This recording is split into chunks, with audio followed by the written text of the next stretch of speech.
morning, everybody. Crafting Journey here. That journey took over on Instagram. And here on this channel, Crafting and Crime Daily, the show where I bring you live trial recaps. Welcome to the show. So glad you're still with this Alec Murdoch thing. It got even more interesting yesterday. And yes, I'm feeling better. I'm not at 100%, but I did walk the dogs today, as you can see, and Stitch went with us. So after the live yesterday, I thought, well, I can feel bad here, or I can feel bad in my bed. So I sat here and I finished square number 1. Now, no, I haven't tucked in my yarns yet, sewed in my yarns, but here's the gnome. Isn't he cute? Okay, this is the January one. And yes, it's huge. But like I said, you can use the half double crochet instead of the double crochet, and it will not be as large. But I have a king size bed that this is going to go on. 12 of these squares sewn together at the end. So yes, I've already got February out, and I started it yesterday as well. So here's what we've got so far for February. Yes, I'm using this light pink as the background color. This, it's a little bit, the lights are really throwing off the colors here. A little bit darker pink than this. And then the pattern calls for red. So these 3. And in the gnome is a girl, and she's got yellow hair. So those are the 4 colors. And I've already done a bunch of bobbins here, so that I've got 2 already into the pattern. I do have 1. I had to cut this off. I could have left it, but I had to cut it off so I could go ahead and make the bobbins with the thread. Oh my God, this is one of those sweaters that like just, it's itchy. I gotta take it off. Yeah, it'll be coming off. Yeah, because it's a little warm today. And I don't know. I don't think I've been running fevers, but it feels like I've, off and on, I'll get chills and, the usual stuff. So grateful. A lot of people watched the video yesterday. YouTube has been pushing out my video, and I am thrilled. I know. It's pretty cool, huh? Pretty cool. I don't remember which side this should go on. I'm going to leave it for now because I don't know which side I'm supposed to be sewing on yet. I will as the pattern progresses, but I'm going to cut it a little shorter because it's kind of long. All right. So the problem with a lot of people watching this show when YouTube pushes it out is they're expecting me to just talk about Alex Murdoch. I talk about crafting too. And if you don't like that, then it's probably not the show for you. But this is where I do recap the live trials so the people who are crafting have something to listen to while they craft. Either diamond painting, watercoloring, cross stitch, crochet, whatever it is. I've got crafters that do it all and some that just do one thing. But anyway, so yesterday, oh my God, what an interesting day. So the day starts out, all right, let me start. First, I got to figure out where am I in this pattern. I've got the written pattern here, and I'm at the point where I need to add in the yellow bobbin, the hair. So let me do that real quick while I'm talking to you. So yesterday morning, they continued the hearing. Now, this is starting to cause problems with the jurors because the jurors are having an awful lot of downtime. So yesterday, I don't know why that dog is barking. Yesterday, one of the jurors said to the judge, I need to talk to you. And the judge later on during the day says, I'm going to talk to him at lunch. And he does talk to this juror at lunchtime. As it turns out, the juror says, listen, I can only give you 3 weeks. You said you were going to give this was going to be a 3-week trial. It looks like it's not. That's all I have to give you. And I don't know what the conversation was between the judge and this juror, but apparently the juror decided he would stick it out for now. Then, as it turns out, this morning when they got started, which is for tomorrow's show, one of the jurors was at the emergency room. I don't think it was the same juror, but one of the jurors had to go to the emergency room for something. Of course, he didn't say what, because it's a health condition and you're not allowed to talk about that. But he said, we're not going to wait for that person to get back. We're just going to proceed without that juror. And they have 12 jurors, 6 alternates. So now they have 12 jurors and 5 alternates. Yeah. I think if I was a juror there, I might be in the emergency room too. That's a lot of time that you have to sit with these other 11 people and you're not allowed to talk about the case, which is ridiculous. Yeah. So anyway, these dogs. That is my sister's dog. So yesterday starts out the hearing. So the jury's not there. I don't know if they're told to show up later on and during the day. I'm not sure what it is. But the jury's not there. Mark Tinsley takes the stand, and he is the attorney for the Mallory Beach family, Mom and Dad Beach. Mallory Beach. I'm going to talk to you about the boat crash for a little bit. Back in 2018, or was it 2019? 18 or 19. These 6, and I don't want to say kids. They weren't kids. They were, all in their late teens, 17, 18, 19. Paul at the time was, I believe, 19, which is not the drinking age in South Carolina. So his brother loans him his ID. Now he gets together with these other 5 people. It's Paul and his girlfriend, two other boys and their girlfriends. And the 6 of them, they start off by getting in the truck. I don't know if it was Paul's truck, or they're in the truck, and they go to Greg Parker's convenience store, and it's called Parker's Convenience Store. So they go to this convenience store where Paul goes in and he uses his brother's ID, Buster Murdoch's ID, to purchase alcohol. And the clerk, and there's video footage of this, the clerk doesn't even really look at the ID because Buster is really tall and Paul's not. So if they had even checked the height on this, Buster has red hair and Paul's is more brown than red. So there is really a difference in these 2 boys. If she had clearly checked the ID as their corporate policies state, and she would have known this kid's a minor. So he purchases the alcohol. He's walking out to the truck. You see him in the video. He's raising the alcohol like, yeah, I got it. They get in the truck. They go back to the, I don't know if it was the Modesto Beach home, but it was one of the beach homes of the Murdochs. And they get into the Murdoch boat. And they're headed to the Woods residence where they're having an oyster roast. And it's quite a ways away. So they get to the Woods residence.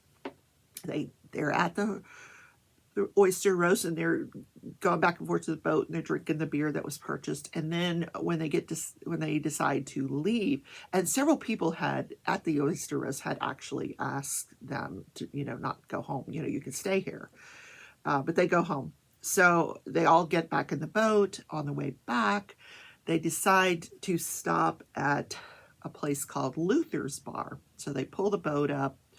Paul and one of the other boys actually go into Luther's Bar and have a couple of drinks. The other 4, they just stand out on the docks, waiting for them to come back. And when they come back, Paul is quite inebriated. And when he's inebriated, he's very loud and belligerent. And they all make their way back to the boat, and Paul refuses to let anyone else drive. Now, Paul and his girlfriend are arguing, they're all arguing because they don't want Paul to drive, and he's insisting that it's his boat, he's going to drive. And, he knows, these kids know these waters, like the back of their hand. So he's driving, and he starts accelerating, and the kids are getting scared, and they're all fighting amongst each other, and long story short, they end up hitting this bridge. When Paul hits the bridge, Mallory and I think her boyfriend are ejected. Now her boyfriend manages to get out of the water, but can't find her. Paul may have been ejected from the boat as well, but one of the other girls that was in the boat, she was injured, and I don't know what her injuries were, but enough that she needed to go to the hospital. So the boyfriend, he gets out of the water, he calls 911, and you can see all of this footage. You can hear the 911 call. I do talk about this in one of my videos that I did last year. So this, and then there's this whole police investigation. I wish that dog would stop barking. Is he barking at me? I don't know. So there's this whole police investigation that even the boy that's on the phone with 911, later on, he sits with an officer and he's like, "Don't you know who that is? It's Paul Murdoch. It's Alec Murdoch's, he's part of the Murdoch family, and he's going to, basically, he's going to get away with this." And Paul, so long story short, they all go to the hospital. Alex Murdoch and his father Randolph show up at the hospital and are trying to manipulate the different people that are in the boat crash. Oh, Paul wasn't driving, right? Paul wasn't driving. It was the other boy. You're going to say the other boy was driving, that kind of thing. So none of them are going along with this. They're like, nope, Paul was driving. And they don't find Mallory's body for about 8 days. So what happens after this is about 3 days after the accident, Mallory Beach's mom, they're still looking for Mallory Beach. They haven't found her body yet. She wants to go down by the bridge where this investigation is going on. And they're like, nope, you're not allowed down there. But she goes down there. And you know who's down there? Alex Murdoch and Randolph Murdoch. They're down at the boat crash scene. Now, why isn't she allowed to? So this pisses her off. So she goes and she hires Mark Tinsley and says, I want to sue these people. So anyway, that's how the lawsuit got started, because she was pissed off at Alex Murdoch, because, and now I know that at some point during yesterday's testimony, Mark Tinsley was there. There was a subject brought up where there's a grand jury investigation of the police investigation. This is why when Alex calls 911 after the murders, this police department had to beg off because of the conflict of interest, because they were being investigated about this boat accident, the Murdoch boat accident. That's why SLED, the South Carolina Law Enforcement Division, had to take over the investigation, because of the local police's involvement with the boat crash. Yeah, it's crazy. So Mark Tinsley, the attorney for the Beach family, takes the stand. He ends up suing Luther's Bar, where they stopped to have the drink, Parker's Convenience Store, where they bought the liquor, the Woods, where they went to the oyster roast, the Murdoch Family Trust, which owned the boat launch site, where it was said that they launched the boat and had drinks, Buster Murdoch, Randolph Murdoch, and I don't know if at that time Alex was named personally, but the Murdoch Family Trust was named. So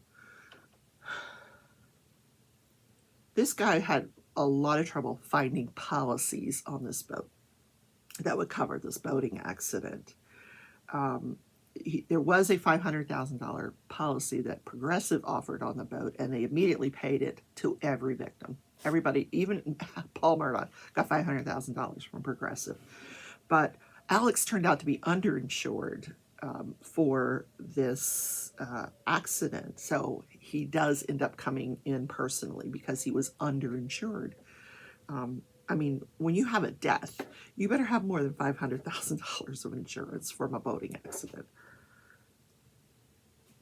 So they proceed to, this lawsuit proceeds. Now, I'm getting into what he's testifying to. This law, I got to look at this pattern, sorry. After the 2 yellow, 1 pink. Okay. So the lawsuit proceeds, and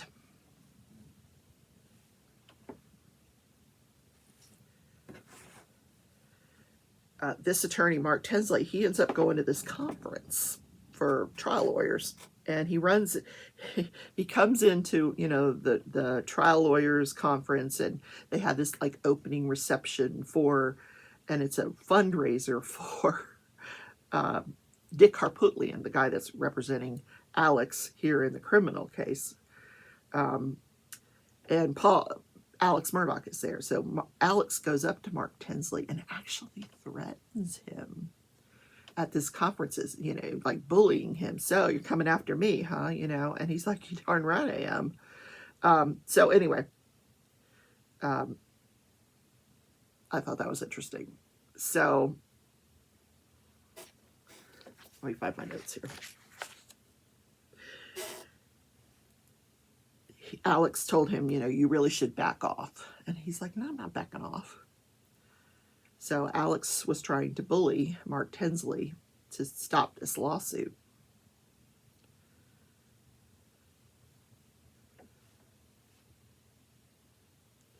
So eventually this, you know, it proceeds. The lawsuit is proceeding, and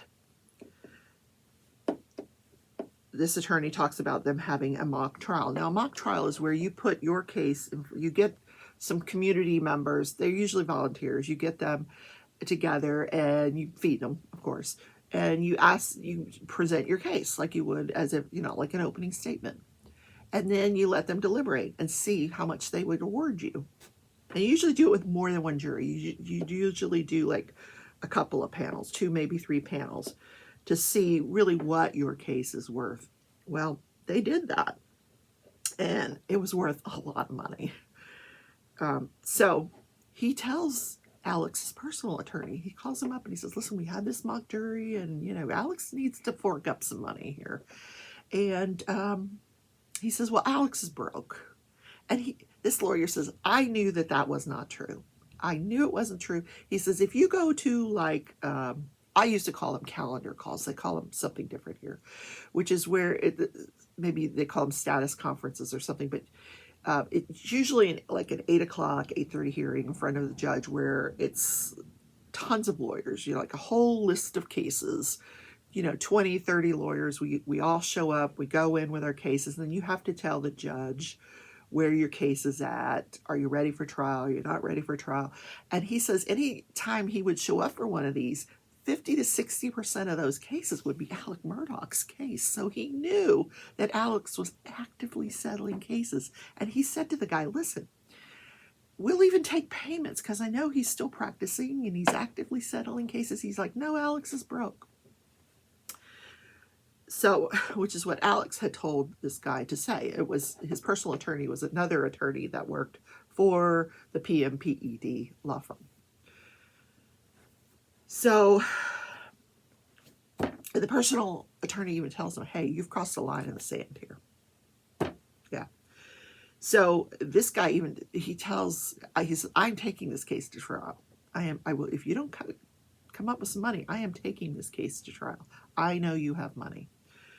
And he actually threatened, he testified to this. He told Alex, he says, if I find out that you have manipulated the jury in this trial in any way, I will sue you the next day. You and Mallard, or you and Maggie, I will sue you.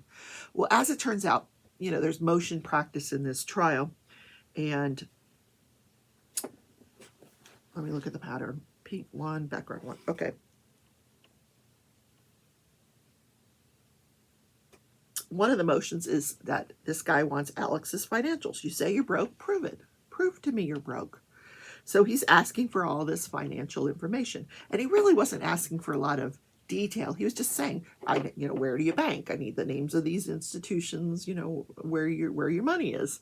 And then his plan was he was going to issue subpoenas to get the records from all these places to see where Alex's money was. So there was supposed to be a hearing on that motion, because he had asked for the financial stuff. Alex's attorney, personal attorney, had objected, saying it was overly broad, unduly burdensome, which is a BS objection. It's something you could say with anything, and we use that a lot in attorney worlds. Overly broad, unduly burdensome, not reasonably calculated to lead to the discovery of admissible evidence. Blah blah blah. So common. So there was going to be a hearing June 10th. Now June 7th is the murders. So they're getting ready for this big hearing, and what this guy says, I wrote it down. I even backed it up and wrote it down. He said, a lot of threads were being pulled, subject to unraveling at any moment.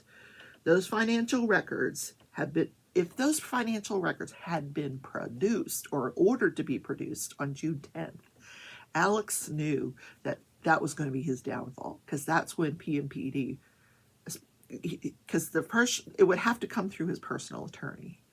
So Alex would have had to get those financial records together, give them to his personal attorney, who at this point, who works for PMPED, was going to see that Alex was defrauding people. So things were starting, Alex was afraid the house of cards was going to come tumbling down here on the 10th, when the judge ordered those financials. So, and the defense attorney who was trying to cross-examine Mark Tinsley, in the murder case, was really disputing whether or not did you really think you were going to get those financials, and whatever. He's like, I don't know. It's a pretend world out there. I'm just saying that at this point a fire had been lit, and it was getting a lot of oxygen on that. It was going to get a lot of oxygen at that June 10th hearing. So that's what this guy had to say. So there was one more witness from the PMPED law firm, and I think that was the private attorney. And he was testifying about this meeting that occurred out at Alex's mother's house on the morning of June 10th, and then that afternoon. It was all in preparation for South Carolina Law Enforcement Division was going to come in and interview Alex Murdaugh, and it was all about, was there going to be a privilege asserted for this conversation? I didn't understand this testimony. I was just very confused why that he was even up there. So, like I said, this was all testimony outside the presence of the jury. So after this guy testifies, the judge says, we're going to take a break, and then I'm going to come back and give you my ruling. And I'm thinking, ruling on the privilege, about what this guy testified to? I'm confused. So he comes back and he says, I've thought about, and he goes through all the financial testimony, and he said, I believe that, it cannot come in to show that Alex murdered Maggie and Paul, that he was acting in conformity with whatever this crime was, because they're not even the same crimes. He says, or that he had a character for being a bad person. But it can come in to show motive and his state of mind, like I said yesterday. So the judge says, it's coming in. So the defense says, well, I just want some clarification. You mean the financial stuff that was talked about on June 7th, meaning just that one $792,000. And he's like, no, all of it. Everything that happened before, everything that happened after, it's all coming in. Yep, it's coming in. So then they asked the judge if he could give a limiting instruction. And the judge says, of course. So what a limiting instruction is the judge will read to the jury before they hear this testimony that you can't use this testimony to form opinions about Alex's character, or that he committed these crimes because he'd done it before. So it's a limiting instruction, but you can use it to show motive and everything I just said. So it's an instruction that he gives the jury. Okay. So then they go to lunch, and he brings the jury in after lunch, or maybe it was before lunch. I don't know. I'm confused about the whole jury thing. So let me see where I'm at. Background 1, pink 4, background. 1. All right, I need some coffee. Yesterday, I was dribbling coffee. Well, I was a mess yesterday. Oh my gosh.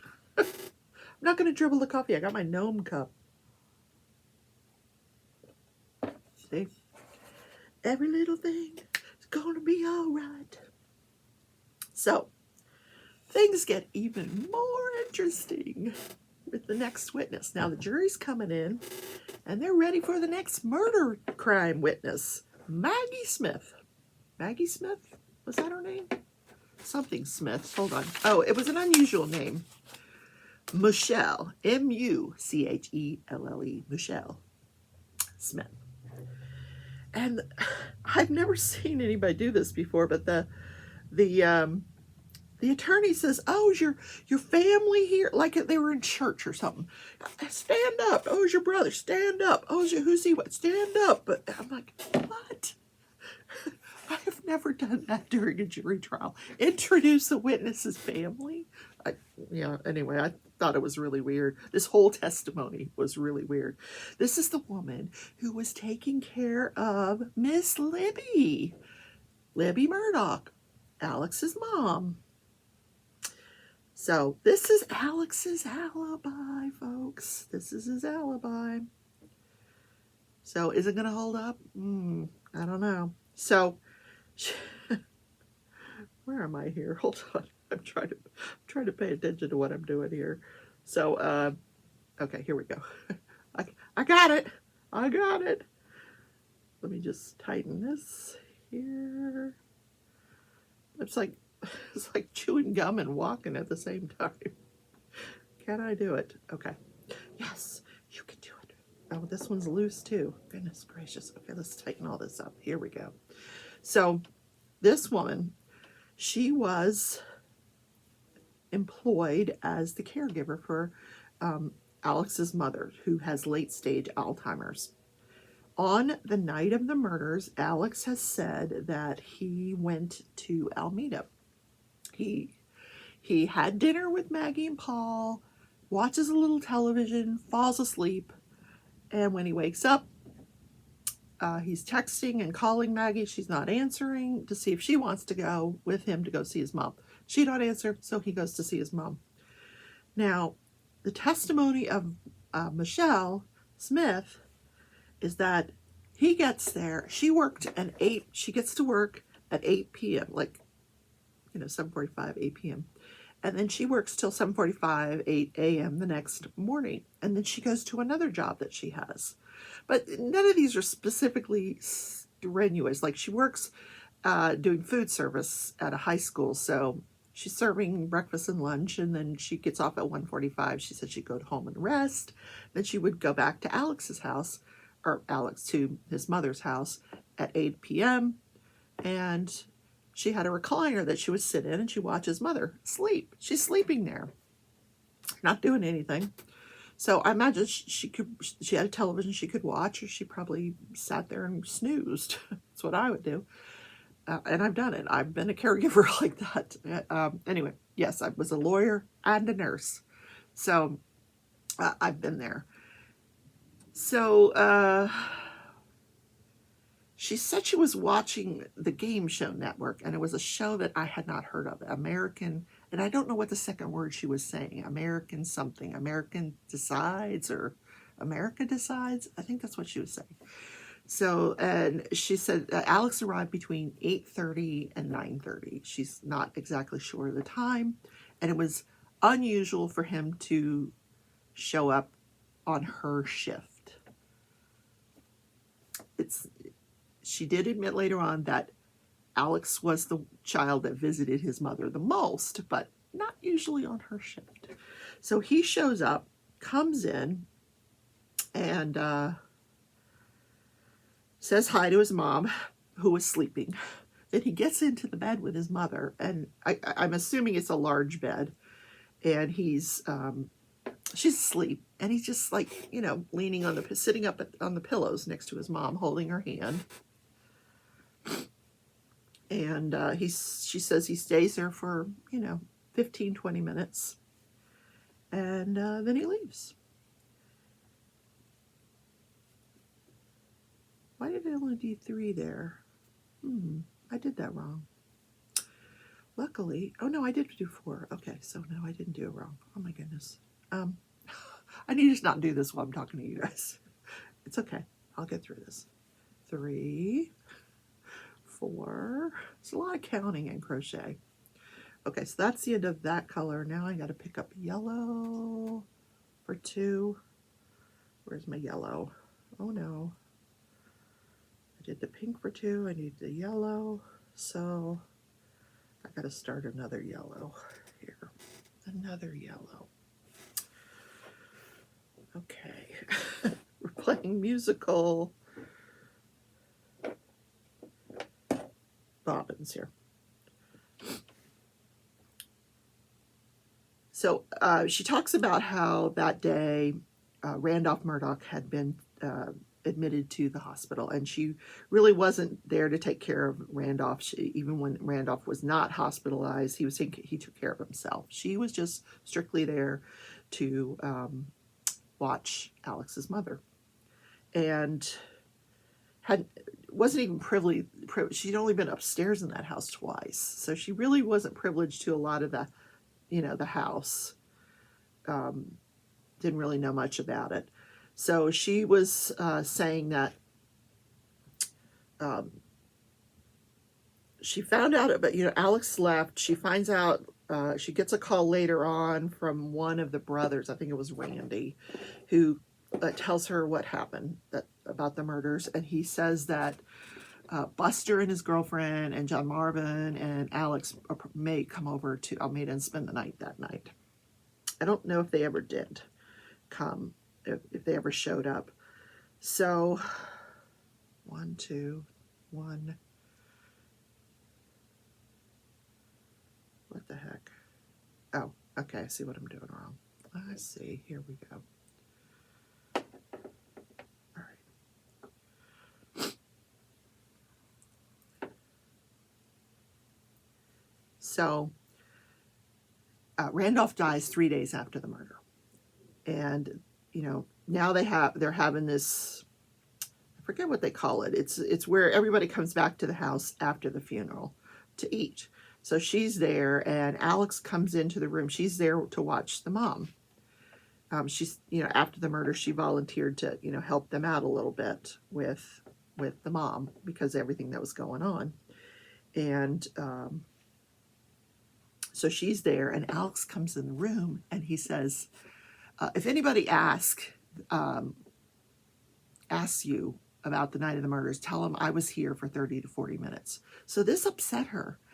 And at this point, when she's being asked questions by the prosecutor, she's getting really, really nervous. Like you can see she's hesitant to answer the questions.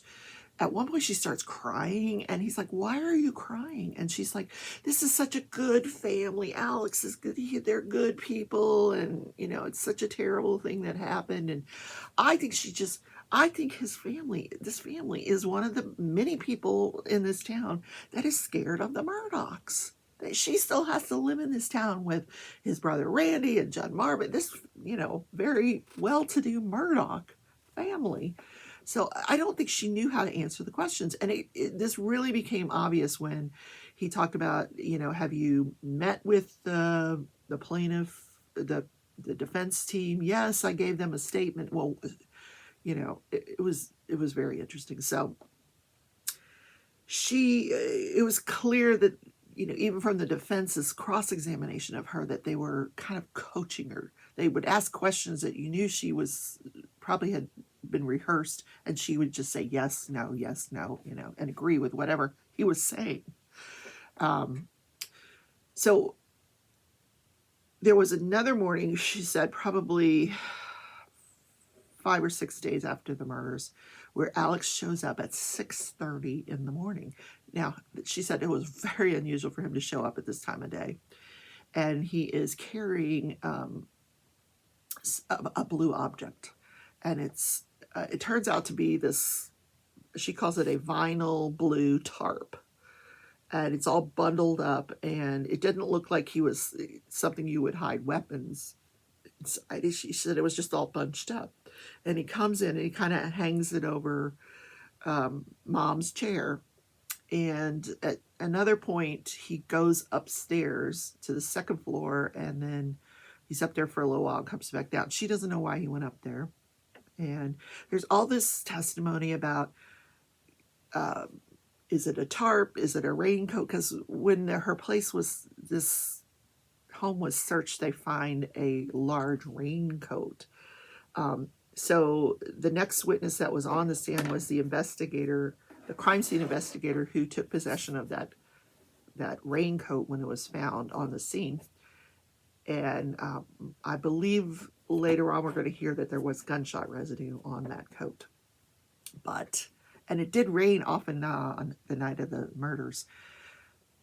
And she actually opened up that blue vinyl, blue object in the courtroom. It took her forever. People were laughing because it just took forever to open this thing up. And it was huge.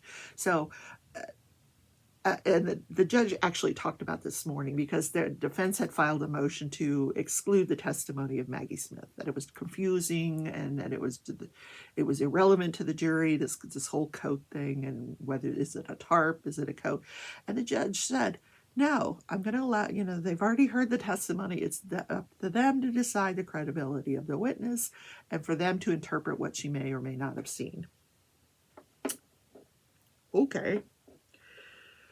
So, and like I said, when they finally got this thing open, it was pretty big. It was a pretty big, I think she could have mistaken it for a tarp. Absolutely.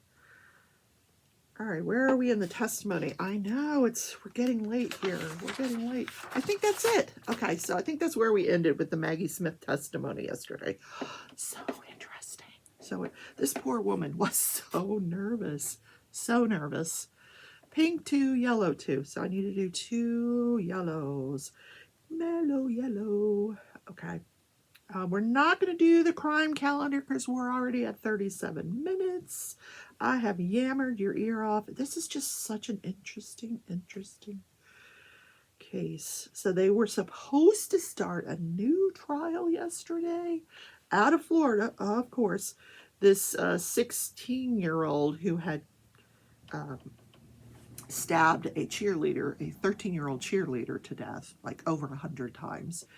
And right before the trial, like they were ready to start jury selection, he changes his plea to guilty. So that sentencing hearing is set for, I think, 2 weeks from now, 10 days from now. So no trial, which is a good thing because I have a lot to focus on with just this Alex Murdaugh thing. So, guys, I'm sorry if any of this was confusing to you. Please ask me questions, leave a comments. I answer all of them, or I respond to all of them. I read all of them. Don't forget to hit that like button. Looks like this. Just give it a thumbs up. Like I said, you guys have been doing it. YouTube's been recommending me, and I'm so grateful for all of my new subscribers. Grateful for all the old subscribers. And I will see you tomorrow in Crafting and Crime Daily. Bye.